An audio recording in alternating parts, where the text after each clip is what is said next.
20 விண்வெளி start up நிறுவனங்களின் தலைமை செயல் அதிகாரிகளுடன் பிரதமர் மோடி கலந்துரையாடல். Skyroot Aerospace, Agnikul Cosmos, Pixxel, Dhruva Space உள்ளிட்ட 20 ஸ்டார்ட் அப் நிறுவனங்களின் தலைவர்கள் பங்கேற்பு.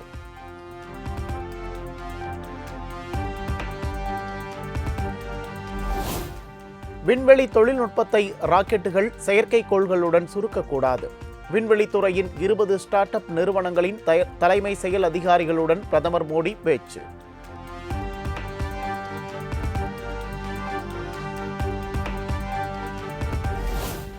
நாம் எடுக்கும் முடிவுகளில் உறுதியாக இருக்க வேண்டும், அவற்றை அடிக்கடி மாற்றிக்கொண்டிருக்க கூடாது என்பதே அரசின் நிலைப்பாடு. தங்களை யாரும் கைவிட மாட்டார்கள் என்ற நம்பிக்கையை உருவாக்குவதே அரசின் முயற்சியாகும் என ஸ்டார்ட் அப் நிறுவனங்கள் ஆலோசனையில் பிரதமர் மோடி பேச்சு.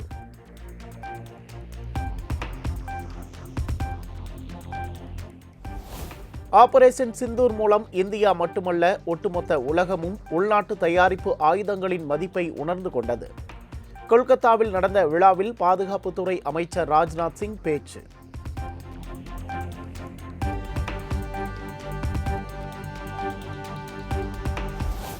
மத்தியில் பாஜக அரசு பதவியேற்ற 12 ஆண்டுகளில் எதன் விலைதான் குறைந்துள்ளது? சர்க்கரை விலை ஏற்றம் குறித்த கேள்விக்கு சிவசேனா யுபிடி எம்பி சஞ்சய் ராவத் கருத்து.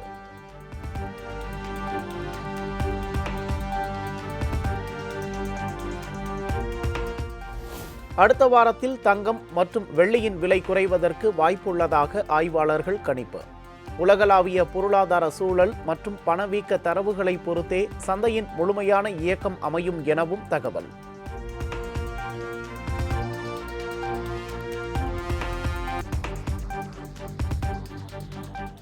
திண்டிவனம் அருகே முன் அறிவிப்பு இன்றி திறக்கப்பட்டுள்ள அரசு மதுபான கடையை மூட வேண்டும். முன்னாள் அமைச்சரும் அதிமுக எம்எல்ஏவுமான சி.வி. சண்முகம் வலியுறுத்தல். முழுக்க விவசாய கூலி தொழிலாளர்கள் இருக்கிற பகுதியிலே இந்த மதுபான கடை எந்த முன்னறிவிப்பு இல்லாமல் திறக்கப்பட்டிருக்கிறது. மாவட்ட நிர்வாகம் பரிந்துரையின் பேரில் தான் அமைக்கப்பட்டிருக்கிறது என்று சொன்ன பிறகு நகரத்தில் இருக்கிற கடையை இங்கே மாற்ற வேண்டிய அவசியம் என்ன என்று கேட்டபோது நாங்கள் அதை விசாரித்து ஆவணம் செய்வதாக சொல்லியிருக்கிறார். அதனால் அரசாங்கம் முடிவெடுப்பது ஒன்றும் அவகாசம் இருக்குது, பார்த்து நாங்கள் முடிவெடுப்போம். ஆனால் இந்த கடை இங்கே இருப்பது நல்லதல்ல, சரியல்ல.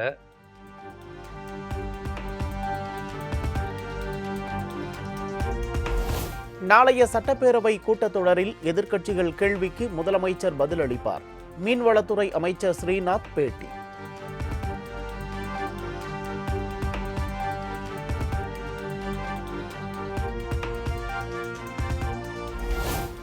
சிவகங்கை மாவட்டம் சிங்கம்புணரி அருகே லஞ்சம் வாங்கியது போல் சிசிடிவி காட்சி வெளியான சம்பவம். சிங்கம்புணரி காவல் ஆய்வாளர், தலைமை காவலர் பணியிடை நீக்கம்.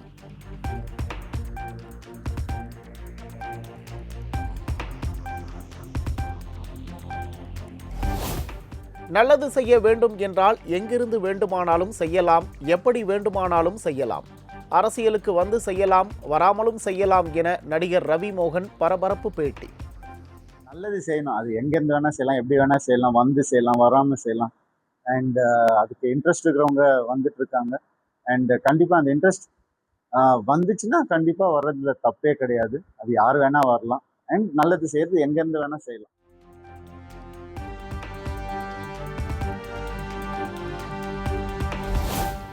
தேர்தலுக்கு கோடிக்கணக்கில் செலவு செய்துள்ள திமுக பாஜகவின் கட்டுப்பாட்டில் இருக்கிறது. தொகுதி மறுவரையறையை எதிர்த்து வாக்களிக்கிறோம் என்று இதுவரை திமுக ஒரு வார்த்தையை கூட பயன்படுத்தவில்லை என அமைச்சர் நிர்மல்குமார் தாக்கு. அவங்க ஏற்கனவே பிஜேபியோட முழு கட்டுப்பாட்டில் தான் திமுக இருக்குது. திமுக இது வரைக்கும் நம்ம கேட்ட ஒரு டீலிமிட்டேஷன்ல எதிர்த்து வாக்களிக்க போறீங்களா இல்லையா? டீலிமிட்டேஷன்ல பேசுறீங்கல்ல, நாங்க இதுல டீலிமிட்டேஷன்ல நீங்கள் எதிராக வாக்களிக்க போறீங்களா? அதாவது ஒத்த வார்த்தைக்கு ஆமா எதிராக வாக்களிக்க போறோன்ற வார்த்தை இதுவரை யாரிடமும் வரவில்லை. யாராவது ஒருத்தர் வந்து வாக்களிக்க போறோம்னு சொல்லிருக்காங்களா? யார்கிட்டையும் வரல. அந்த மூமெண்ட்ஸ் எல்லாம் பாத்தீங்கன்னா ஆல்ரெடி அவங்க பிஜேபி கட்டுப்பாட்டுல பிஜேபி தான் இருக்கிறாங்க. அதனால வெளிப்படையா தான் சும்மா சொல்லிட்டு இருக்காங்க தவிர்த்து ஆல்ரெடி அவங்க உள்ளதா இருக்காங்க. அது என்ன மாற்று.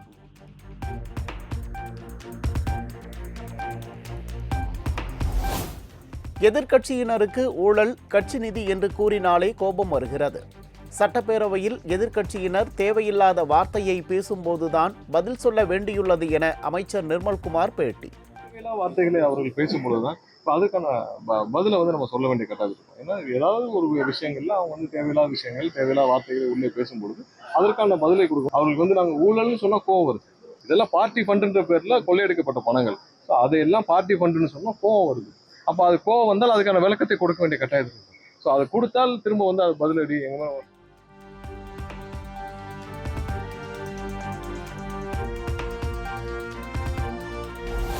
மேட்டூர் அணையில் இருந்து தண்ணீர் திறக்க அரசு நடவடிக்கை எடுக்கவில்லை என எதிர்க்கட்சித் தலைவர் உதயநிதி ஸ்டாலின் குற்றச்சாட்டு. தாவேகா ஆட்சியில் விவசாயிகள் பெரிதும் பாதிக்கப்பட்டுள்ளதாகவும் திருமண விழாவில் பேச்சு. இந்த புதிய அரசு அமைந்ததிலிருந்து கடந்த 104 நாட்களாக 105 நாட்களாக இந்த அரசால் அதிகம் பாதிக்கப்பட்டது யாரும் பாத்தீங்கன்னா விவசாய பெருங்குடி மக்கள் தான். ஜூன் மாசம் முடிஞ்சு, ஜூலை மாசம் முடிஞ்சு, இப்ப ஆகஸ்ட் மாசம் முடிய போகுது. இதுவரைக்கும் மேட்டூர்ல இருந்து தண்ணி கடந்து விடணும். காவேரியில தண்ணி இல்லை.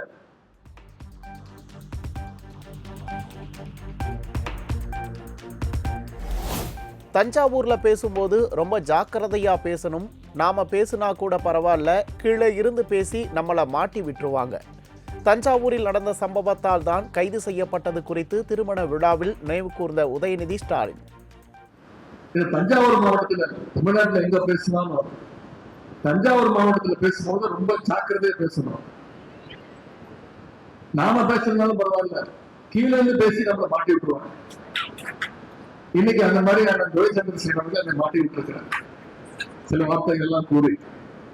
அதற்கும் நான் தான் பொறுப்பேற்க வேண்டும். பரவாயில்ல, இந்த கைது நடவடிக்கைகளால் பயணம் கிடையாது இந்த உதயநிதி என்பது இந்த அரசுக்கு தெரிஞ்சிருக்கு.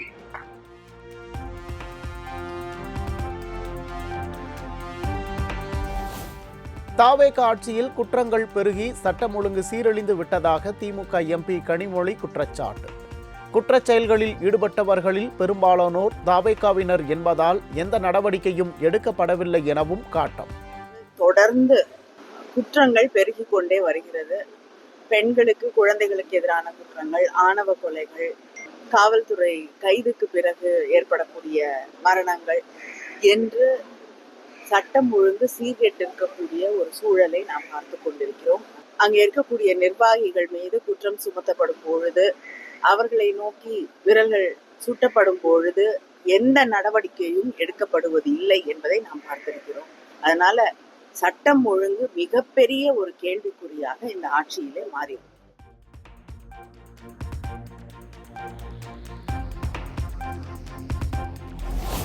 கருணாநிதி முதலமைச்சராக இருந்தபோதுதான் கர்நாடக அரசு 4 அணை கட்டியது. தொடக்கத்தில் கர்நாடக அணை கட்டிய போது திமுக எதிர்க்காதது ஏன் என மதிமுக பொதுச் செயலாளர் வைகோ கேள்வி.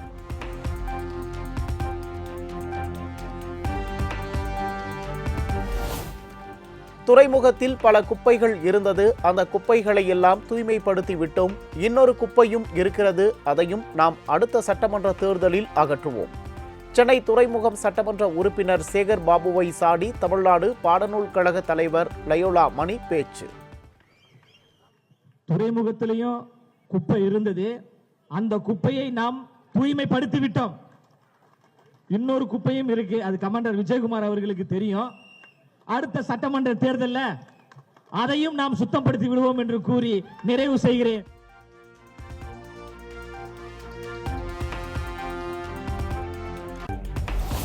இரண்டு சட்டப்பேரவை தொகுதிக்கு ஒரு மாவட்டம் என பிரிக்கப்படும் திமுக அமைப்பு ரீதியான மாவட்டங்கள். சென்னையில் ஏற்கனவே 5 உள்ள மாவட்டங்கள் தற்போது 10 உயரும் என தகவல்.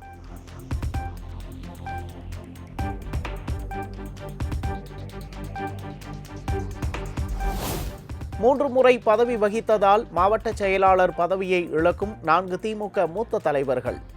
எம்.ஆர்.கே. பன்னீர்செல்வம், பெரிய கருப்பன், மூர்த்தி, தாமோ அன்பரசன் பதவி இழக்க உள்ளதாக தகவல்.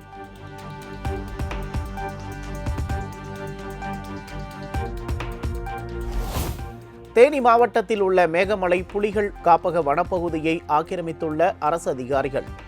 காவல்துறை உட்பட 118 அதிகாரிகள் மீது துறை ரீதியான நடவடிக்கை எடுக்க மாவட்ட ஆட்சியர் உத்தரவு.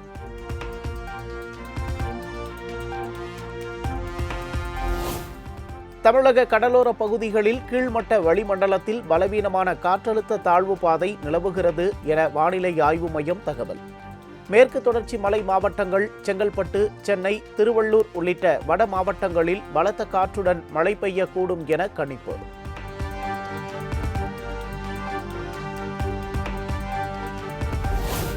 கோவை மாவட்டத்தின் மலைப்பகுதிகள் மற்றும் நீலகிரி மாவட்டத்தில் வரும் 26ஆம் தேதி வரை பலத்த காற்றுடன் கூடிய கனமழை பெய்ய வாய்ப்பு. சென்னை, செங்கல்பட்டு, திருவள்ளூர், காஞ்சிபுரம், சேலம், மதுரை மற்றும் திருப்பத்தூர் மாவட்டங்களில் மிதமான மழை பெய்யக்கூடும் என தகவல்.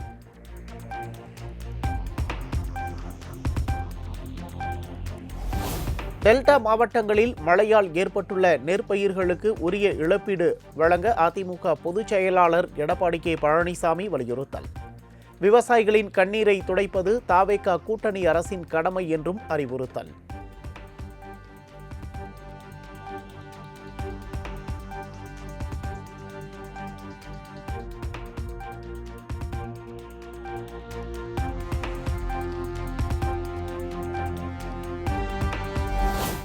முதலமைச்சர் விஜய் பற்றி ஆபாசமாக பேசி அவரைப் போலவே நடித்து காட்டிய திமுக எம்எல்ஏ துரை சந்திரசேகரனால் பரபரப்பு. அமைச்சர்கள் ராஜ்மோகன் மற்றும் கீர்த்தனா குறித்து சர்ச்சை கருத்தை சிரித்தபடி பார்த்து கொண்டிருந்த எதிர்க்கட்சி தலைவர் உதயநிதி. அதுக்கு முன்னாடி எல்லாம் பார்த்தீங்கன்னா விஜய் திருப்பி கும்பிடாது. அன்னைக்கு நான் கும்பிடக்கூடாது என்னோட எண்ணம்.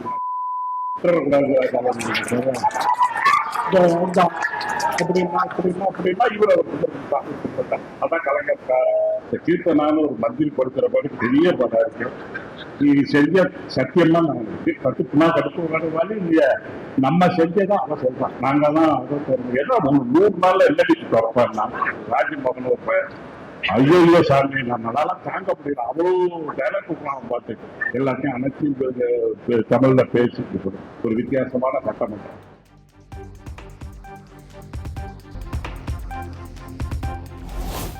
மதுரை மாவட்டம் பரவை அருகே உள்ள ரயில்வே கேட் பழுதடைந்ததால் ஆம்புலன்ஸ் உள்ளிட்ட வாகனங்கள் கூட செல்ல முடியாத அவலம். நோயாளிகள் நடக்க வைத்து அழைத்துச் சென்ற நிலையில் ரயில்வே கேட்டை சீரமைக்க பொதுமக்கள் வலியுறுத்தல்.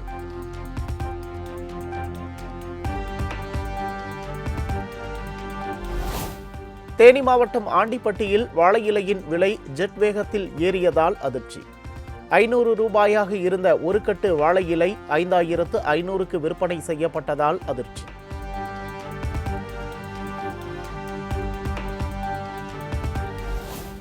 தமிழ்நாட்டின் பல்வேறு பகுதிகளில் வெகு விமரிசையாக நடைபெற்ற கோயில் குடமுழுக்கு விழா. திரளான பக்தர்கள் கலந்து கொண்டு சுவாமி தரிசனம்.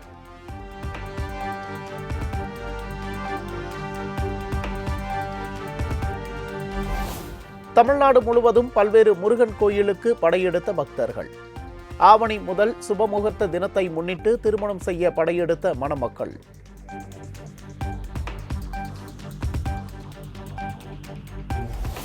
திருவண்ணாமலை அண்ணாமலையார் திருக்கோவிலில் வார விடுமுறையை ஒட்டி அலைமோதிய பக்தர்கள் கூட்டம்.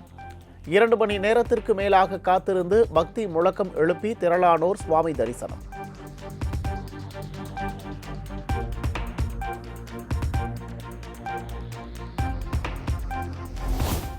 வார விடுமுறையை ஒட்டி திருச்செந்தூர் சுப்பிரமணிய சுவாமி கோயிலில் சுமார் 3 மணி நேரம் நீண்ட வரிசையில் காத்திருந்து பக்தர்கள் சாமி தரிசனம். ஆவணி மாத முதல் முகூர்த்த நாளை முன்னிட்டு கோயிலில் நடைபெற்ற 100க்கும் மேற்பட்ட திருமணங்கள்.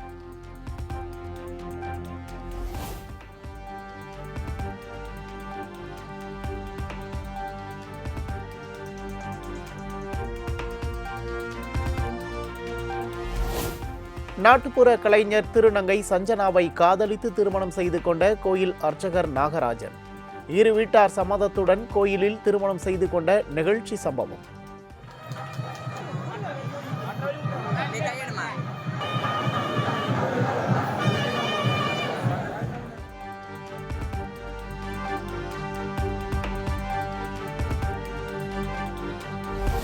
மேட்டூர் அணைக்கு நீர்வரத்து வினாடிக்கு 12,324 கன அடியில் இருந்து 12,883 கன அடியாக அதிகரிப்பு. அணையில் இருந்து குடிநீர் தேவைக்காக வினாடிக்கு 2,000 கன அடி நீர் வெளியேற்றம்.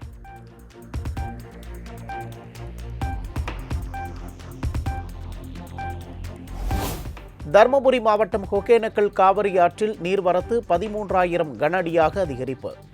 நீர்வரத்து தொடர்ந்து அதிகரித்து வருவதால் கரையோர மக்கள் பாதுகாப்பாக இருக்கும்படி மாவட்ட நிர்வாகம் எச்சரிக்கை.